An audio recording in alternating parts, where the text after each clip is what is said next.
Had someone made this video for me while I was still growing my business, today I'd have $10 million at least, probably more. I'd have $10 million more than I have right now. There's 4 things that I wish that I had done differently that would have made me way more money. I didn't know them at the time because nobody was showing me how to maximize my value or why I might not want to sell my business at all. So in this video, I'm gonna give you the 4 things that I wish I had done differently that'll make you way more money than if you ignore them. Pay close attention to tip number 3, because this one alone will add at least $1 million to your negotiations. I guarantee you, or your money back. All right, let's dive in.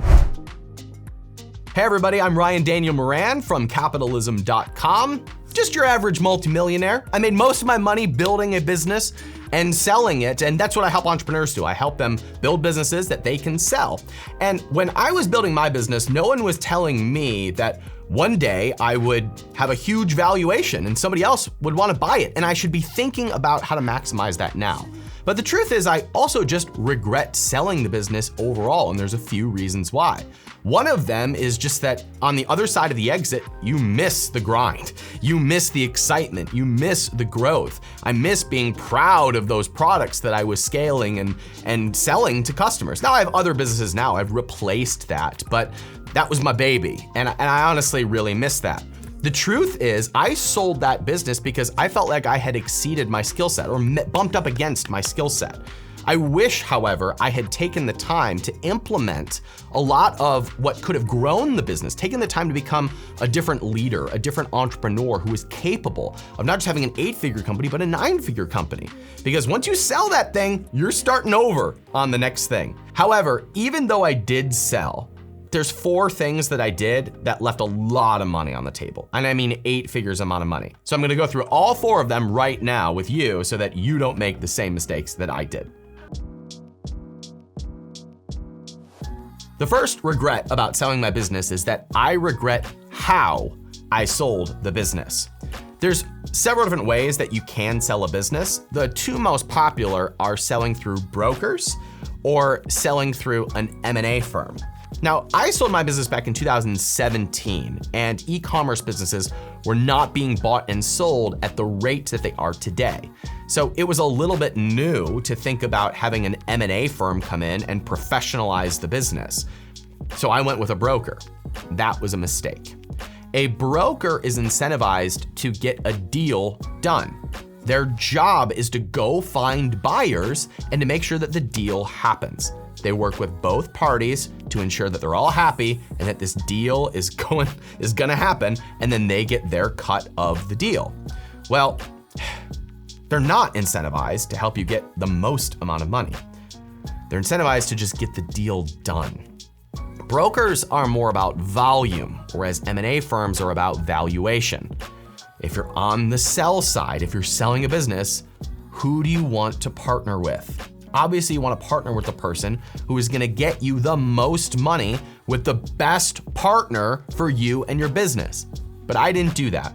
I went with a broker that was incentivized to get a deal done, and so they did not advise me what I could be doing in the business, how I could show up differently, how I could negotiate a higher valuation. That alone left millions of dollars on the table. So in retrospect, I wish I had taken the time to go through the different firms that exist that specialize in helping entrepreneurs prepare and get ready to sell to someone else. But since I didn't do that, I just went to a broker who just started finding deals. They got the deal done, which was their job. But I left millions of dollars on the table by not speaking to a bunch of different professionals and interviewing them because they were representing my business. Shop for different people who will represent you. And if your business is doing at least $1 million in profit per year, go with an M&A firm rather than a broker. Number 2, I regret who I sold to. I remember when I got the LOI, the letter of intent for my business, and it was for $16.5 million. So when you show up in that room, that negotiating room, when somebody is dangling a $16.5 million check, sometimes you can forget, hey, is this the best person for my business? Of course, they're dangling a big check, so you're like, this person might be best for my pocketbook, but you're partnering with this person long term. You see, I got a $16.5 million LOI, but I held back equity in the company. I think I still own 20% of the business after we sold. So we didn't get all of that $16.5 million. We got like, I don't remember the exact percentage, but I ended up holding on to 20% of the business. So that means that that person is in control of the thing that you built, and the hope is that they do a better job than you because they have all this experience and they have all this funding and they know all these people and they have all these opportunities, and that business will grow, and then you'll sell it again to someone else, and that 20% will be worth another few million bucks. That's what's supposed to happen. And if you partner with the right person, that should be what happens. Not this guy. Nope. I was blinded by the $16.5 million check. I was blinded by the payday that I was about to get. So I did not properly vet the team that bought my business.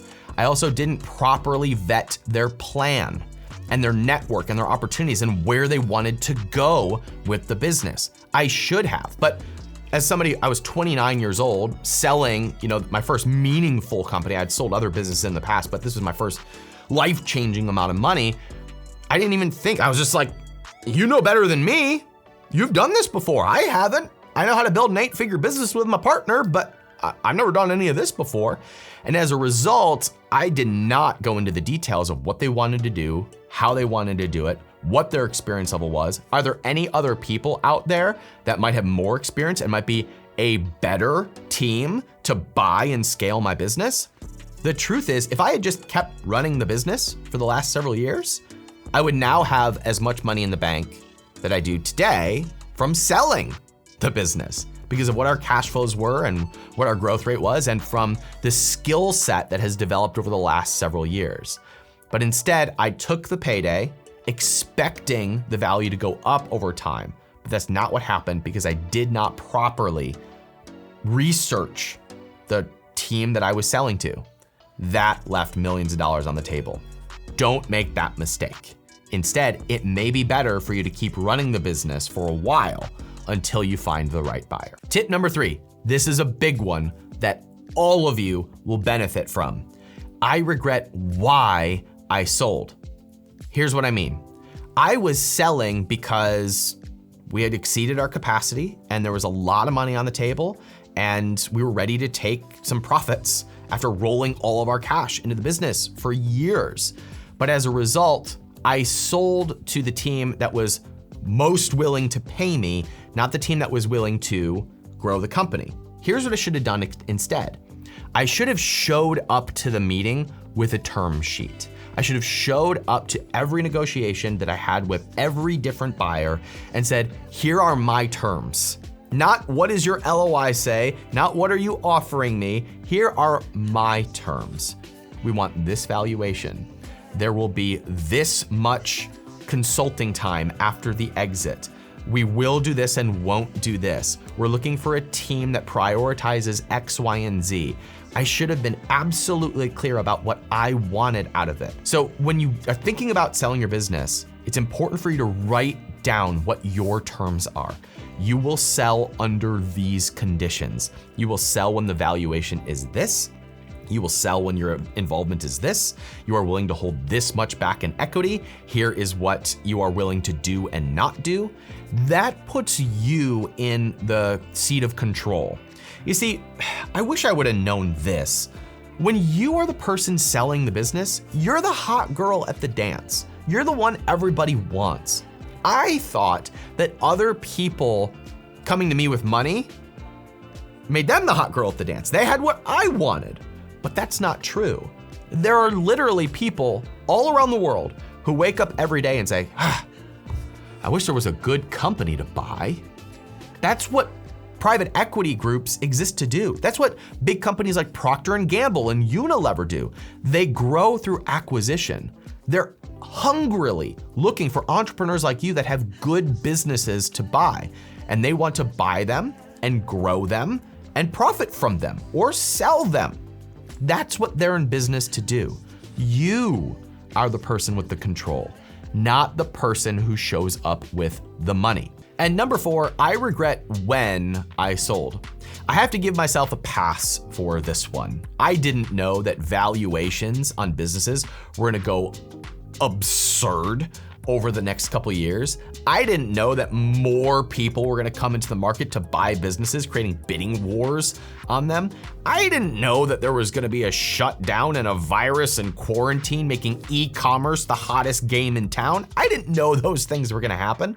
But had I known, then I would have held off for a few years, because e-commerce businesses are hotter than ever. The valuations are absurd. There's more people now trying to buy them than ever before. There's more buyers than ever before because people are shopping online more than ever. I didn't even think more people could get online to buy things, but with everything that's happened over the last several years, it continues to grow and grow and grow, and valuations are starting to reflect that. Valuations are now in the hundreds of millions of dollars for businesses that were, about the same size as mine. Oh, that's so sad. But the valuations on companies continue to skyrocket. Like we have students and clients who are casting 8 and 9 figure visions because today it's faster and easier to be able to bring together the pieces to build that 7 or 8 or even 9 figure business. Right now is when the market is really hot for good businesses, especially e-commerce businesses. So I regret selling 4 or 5 years ago, because today is even a better time to be scaling and possibly selling a business. And now that you have the roadmap to be able to negotiate the best terms possible, the deck is stacked for you to have a really massive exit. If you want some help, it's what we do at capitalism.com. We help entrepreneurs build businesses that they can scale and sell. We even invest in a lot of our businesses. The best place for you to get started to be able to surpass that 7-figure or 8-figure valuation is something called the Capitalism Incubator. You can find out more in the description, but it's capitalism.com/inc. And if you found value in this video, please let me know in the comments, because I so wish that somebody had told me this when I went to sell my business. If I had, I would be way wealthier than I am today. I did well. I had a great exit. I'm so thankful for the experience. I learned so much. I also learned that people who are rich don't necessarily know better about your business than you do. So it was a great personal experience, learning experience. And yes, I'm much wealthier today as a result of the exit, but I'd be way more wealthy had I done what you just learned in this video. So let me know in the comments. I'm Ryan Daniel Moran with capitalism.com. Thank you so much for watching. Hit the subscribe button and I'll see you on the next video. Take care. If you want more content about how we build and structure businesses that you can scale and sell, there's a video that I want you to watch. It's popping up on the screen right now that'll walk you through our model for building 7 and 8 figure businesses that you can scale and sell. And we do it in a way, we call it the owner's model. It keeps you in the owner's seat so that you're not in the weeds on everything. You're actually sitting up, overseeing it all, so that you can have multiple projects. You can do it while you're working full time. You can do it while you have another business going on. But it's the model that I think will set entrepreneurs free to be able to build a business they can scale and sell.